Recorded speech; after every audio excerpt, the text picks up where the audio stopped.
Meeting to order. We're meeting as the Board of Equalization this morning. We want to go over a couple of the legalities here. This is a quasi-judicial hearing. It will be recorded as required by law.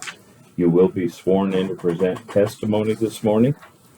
We'll open this meeting with some basic instructions. The format today will be the appellant will be allowed 10 minutes to present your factual data on comparable sales. Just demonstrate why you believe your property is assessed above market value. And then the assessor's office will be allowed 10 minutes to present their information. There'll be a time for questions from the board, and then we will allow each party a closing comment. And then we'll close and the board will deliberate. So the first thing I need to do is swear in those who are going to speak. I'll do a motion to go into the Board of Equalization. Well, we never went out. Okay, we never did this. Okay. We stayed in. Okay, you're right. We did. Yeah.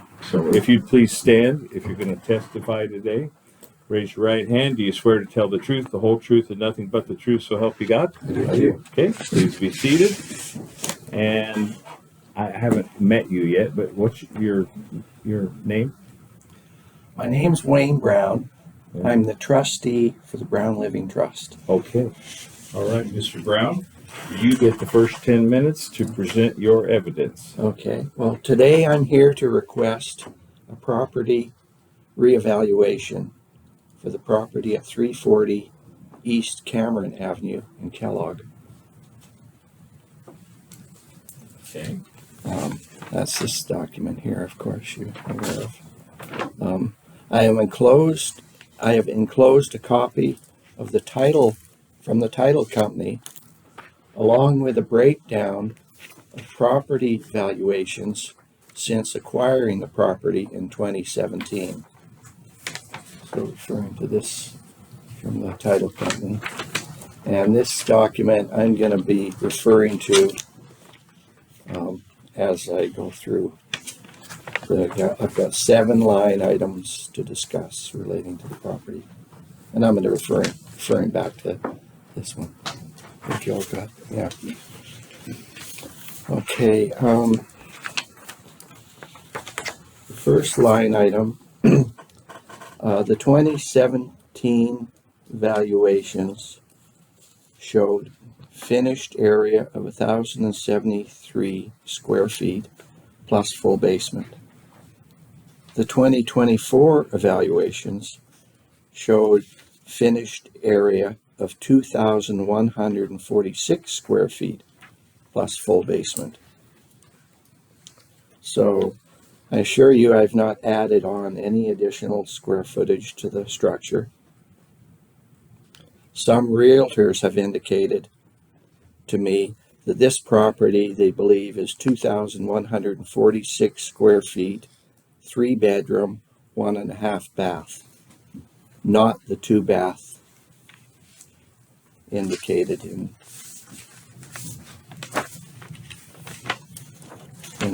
2024. Okay.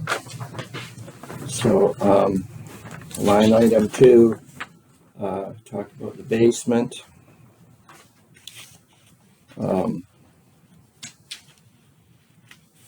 The basement is a partially finished basement. And let me explain that. All the interior walls in the basement are finished with studs, drywall, paint. All the interior walls are finished. And the exterior block wall is unfinished. It has just been waterproofed.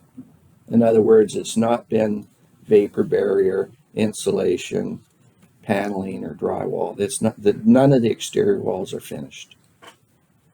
It's just been waterproofed on the inside. So the basement is, I call it partially finished because just the interior walls are done. Okay, line item number 3, the fireplace. I am unaware of any fireplace that exists in this structure. The 2019 appraiser added a fireplace. the 2022 assessor took off the fireplace.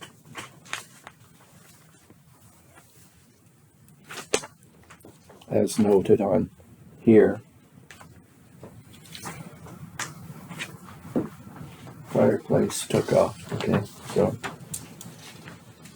for some reason it was added on and then removed.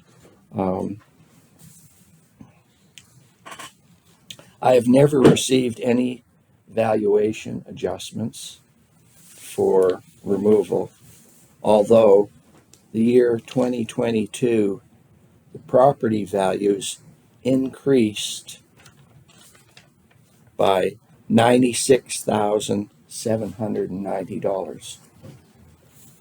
So I don't know how much reduction the fireplace would have. I mean, everything went up 96,000 that year, but I've never received anything back on the fireplace for valuations. Also, line item 3 was in 2019, the appraiser changed the furnace to a forced gas heat.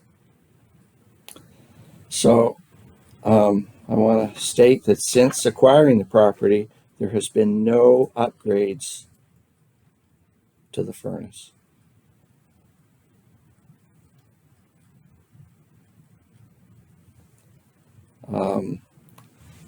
Line item number 4, the large shed added.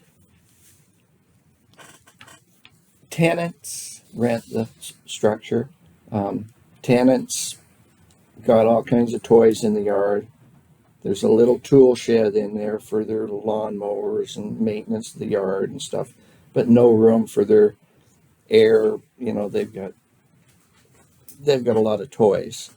So they had purchased and acquired and moved in a toy box or a portable shed to keep their stuff in. So I have no claim to that shed. When the tenants leave the property, I hope they leave the property cleaned out with removing everything, including that shed. It's not attached. It's portable, and it belongs to them. They paid the taxes on it when they bought it, so it's nothing to do with me, that shed. That's their belongings. Line item number 5. The adjoining property, in other words, the property that I share a fence line with, 380 East Cameron.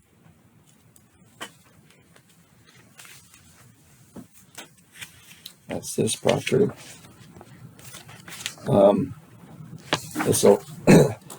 It is a larger home. It's 1,370 square feet versus the Brown Trust home, which is only 1,073. So it's 300 square feet bigger. It's 2 bathrooms, and it's got a detached garage. It recently sold for $220,000. Realtors I've spoke with tell me this directly impacts the resale value of my property because it's adjoining my property.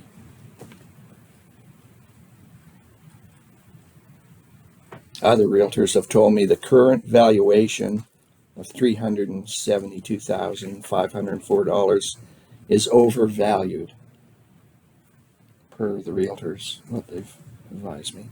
They feel it's overvalued. They weren't willing to list it for that. Okay, line item 6. I have to make a correction there. I put 5 neighboring properties. I forgot to include the adjoining property, so it's 6 neighboring properties. So 3 of them are 2 bedrooms, and 3 of them are 3 bedrooms.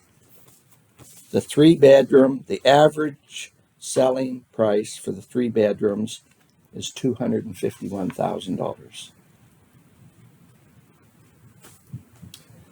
And The last item is line item 7, land. You have 1 minute, sir. Yeah. 1 minute remaining on your time. Oh, yeah, this one. Okay, the land, the property in question here is 340 East Cameron, is 0.246 acres, valued at $148,326, or $13.84 a square foot. The property 3 lots over, 300 East Cameron, is a larger piece of land, 2.280 acres, valued at $36,103, or $2.96 a square foot. Huge difference from $13 to $2. So, with that all being said, I've spoke with realtors and asked for MLS sales comps. So they got back with me and told me between 2023 and 24, a 3-bedroom, 1.5 bath, 1,170 square feet. The average price was $274,000 sales price. So today I'm requesting my property be reevaluated at $279,000 instead of the $372 where it's at. So that's kind of That's what you got? where I'm at. Okay. All right. Then we're going to let the assessor's office present their evidence.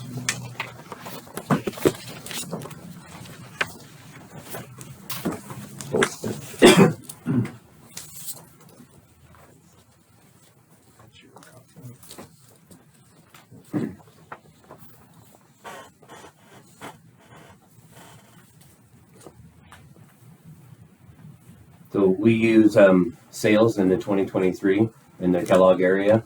We don't use assessed values. We don't use. I don't think that the appellant's comparables are more realistic because he's using his neighbors. Each individual property has its own characteristics to come up with these values. So we use sales to move everybody at once. So the sales in Kellogg area have increased year after year. So in our records, the dwelling has always been assessed for 2,146 square feet of finished living space. In 2019, this home's primary heat source was upgraded to a gas furnace. And in 2022, the fireplace was removed from the records. Sheds are considered improvements to the property regardless of who owns them. If they sit on the parcel, we put them on the assessment roll. If it's personal property, that's up to the homeowner and the tenants. Comparable number 1 sold June of 2023 for $375,000. This home is the same bedroom and bathroom count. It has a total of 1,100 total and finished square feet. That is 1,046 finished square feet less than the subject dwelling. It has a 15 by 24 garage and an 8 by 12 shed sitting on a 0.193 of an acre lot. That is a 0.053 of an acre less in lot size than the subject. Comparable number 2 sold June of 2023 for $355,000. The dwelling has the same bedroom count, but is half a bathroom less than the subject. It has 1,536 total and finished square feet, which is 610 square feet less than the subject. The lot is a 1.49 of an acre, which is a 0.097 of an acre less, and it has a 12.5 by 21 garage. Comparable number 3 sold August of 23 for $350,000. The dwelling is a 1-bedroom and a half bathroom less than the subject. This dwelling has a 1,598 total square feet, but 962 finished square feet. That is 1,184 finished square feet less than the subject. The lot size is a 0.211 of an acre, and that is a 0.035 of an acre less, and it has a 22 by 30 garage. In our records, this dwelling has always been assessed with the 2,146 square feet of finished living space, and the heat source that's been upgraded Really isn't something that we would send a valuation notice out specifically because that furnace was changed. I mean, assessment notices get sent out every year, but as an appraisal, we would make those adjustments on an on-site inspection. We would see those improvements, whether they were added or subtracted. So with these comparables, I think that we are at fair market value. Anything further? Okay. All right. Questions from the board for either party? Does it tell us the last time you were physically there? On the In 22, yeah, is that when you were? When were you there physically? I physically was not there. Prior appraisals were there.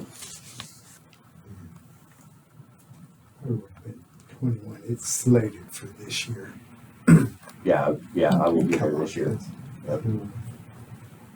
So it's a large discrepancy between how many square feet the county says and how many square feet the owner says. How do we account for that? I mean,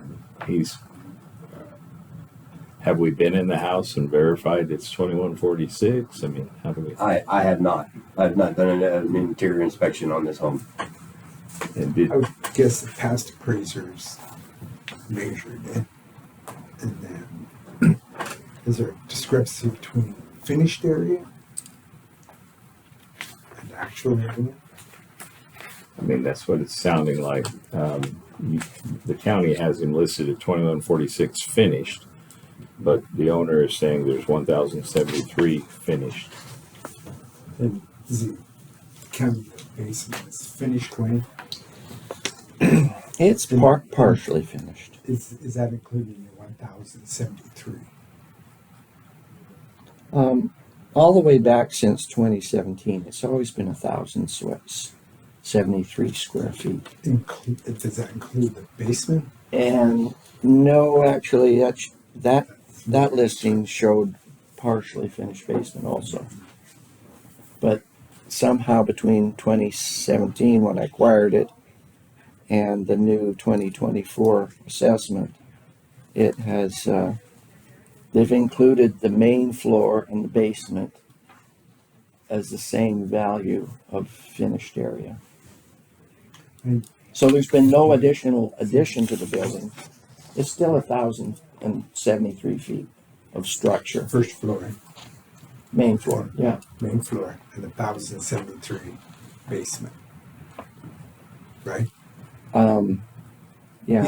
He's asking Yeah, why there's a discrepancy. Yeah, So- they just doubled the number.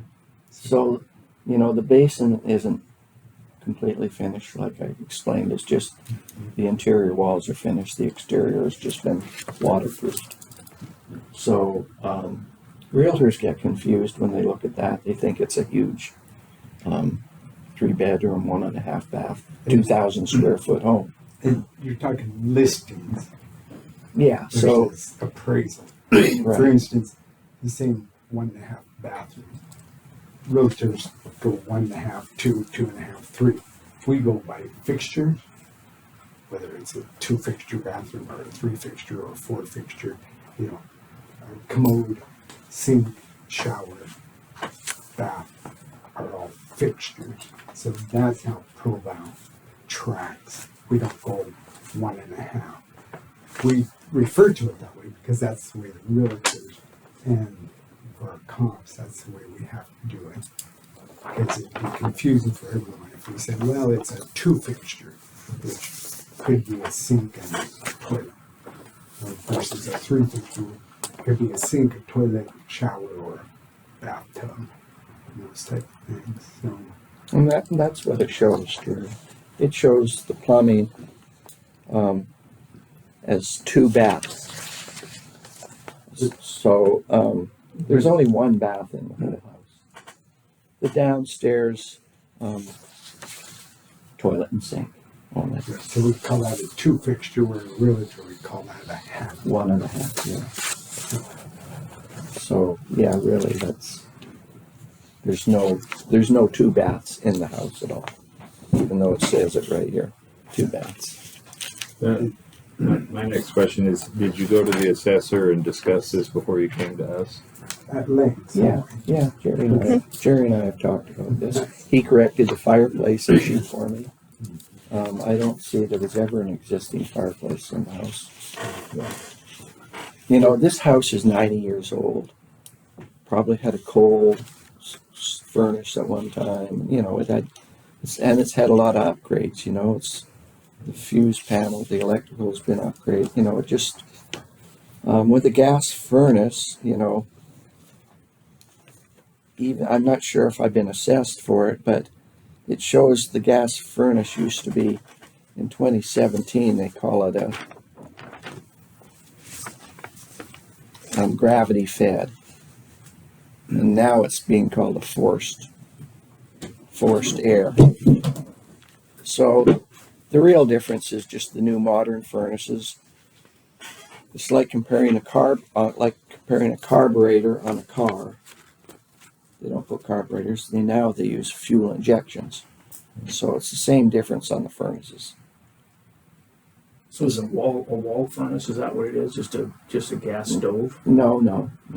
It's furnished. It's a regular furnace. Okay. So I've had a quote from a 35-year company that's been around doing border heating metal on furnaces, and they gave me 2 prices for 2 different styles of furnace. One with a gravity gas furnace, and the other with a forced air furnace. The difference in pricing on those furnaces is $476 between them.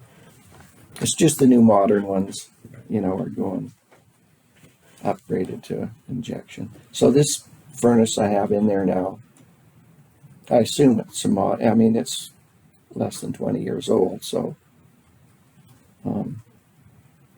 So is that the upgrade in 2019? And Yeah. you changed to the furnace? Yeah, Okay. so it may have been upgraded way before I bought it. I don't know, because since I've owned it, the only upgrades I've done to this property is I've added 108 square feet of wood deck on the back. And I did some brick columns 4 feet high on the 2 posts of the carport, just for protection of the posts, you know. Yeah. Any other questions from the commission No. for either party? No, I don't have any further questions. Okay. Then at this point, we will give you closing thoughts real quick. If you have anything else you want to add that you haven't said yet. Just in rebuttal to these exhibits that I was given here, sales item number 3, you know, it's a 2-bedroom, 1 bath, so it's not, and it's got a garage, but it's not really relevant. All these other ones have garages on them. And I presented 3 properties that were 2-bedroom also, but I didn't include them in my speech. I just looked at the 3-bedroom, 1.5 baths. So, and those properties were in Lower Kellogg on Riverside, so in the immediate area. Okay. All right. Closing comments from the assessor. These comparables are comparable to his home. Lot sizes are different, so we never adjust the subject property. We always adjust the comparables so that they are like the subject. So with the additions with the acreages, the lot sizes being the same, the amenities, the improvements that are the same, they all equate to market value where he's assessed at. So he's at fair market value. Okay. Are there basements on these? Well, at this point, we need to, we've got to move on for the next client. So I need to bring this this part of the hearing to a close, and no, we won't consider anything further there. Now it's time for the committee to deliberate or make suggestions or motions. Are you've seen the evidence from both sides? What do you think? Well, one of the things is, this is 2023 sales, and that's what we have to go off of. And, the unfinished part of the basement, it's, whether it's finished or not, that's, and obviously you guys have been in there before that, so. Don't know when the last time the interior inspection was done. Okay. Okay. And you said that'd be coming up this year. Correct. I would highly recommend if you'd allow it to have a real physical inspection on this next coming. If I can get sufficient notice, because I have to inform my tenants and so forth. Right. And we can work with Wayne on that. I would, His number, sure. James will be doing, he has his number, so he'll be in Keller for 6 months. So I'm sure in that 6 month period, Wayne, we can get a. Rainy days. But I know we're dealing with Yeah. renters. Yeah, too. he's on the road trucker, so he's not always around. But Yeah, I know Mike pretty well. if you give me enough notice, I can probably. Okay. So it sounds like the long-term remedy is to have the assessor go into the property and verify what's finished and what's not finished. That would correct some of this discrepancy perhaps between the two numbers. In the short term, what's the commission thinking? With the evidence presented to us, the state gives us limited, I don't see, his evidence being, comparable to the evidence of the assessor. We don't have comps that, to go off of. Oh. So, You didn't get my copies? Yeah, we do we have. do have them, but Okay. those are sales, and we have to go by sales. Yeah, those are profile sheets. Those are come out of ours. It's one of our tools that we use to get our values. So These are sales also. yeah, those are profile sheets though. That's part of one of our tools that we use to get our values. Okay. The sale is documented when it's sold and for how much. Yeah, these all have that on them. Talking to the transfer of ownership up here. Yeah. Yeah, they are all sales. It's one of them. 3 of them are on 2-bedroom houses, and 3 of them are on the 3-bedroom houses. And the 380 was in 2024, so that wouldn't be. Yeah, that would be. They're based off to 2023, so that one wouldn't be comparable as of this year.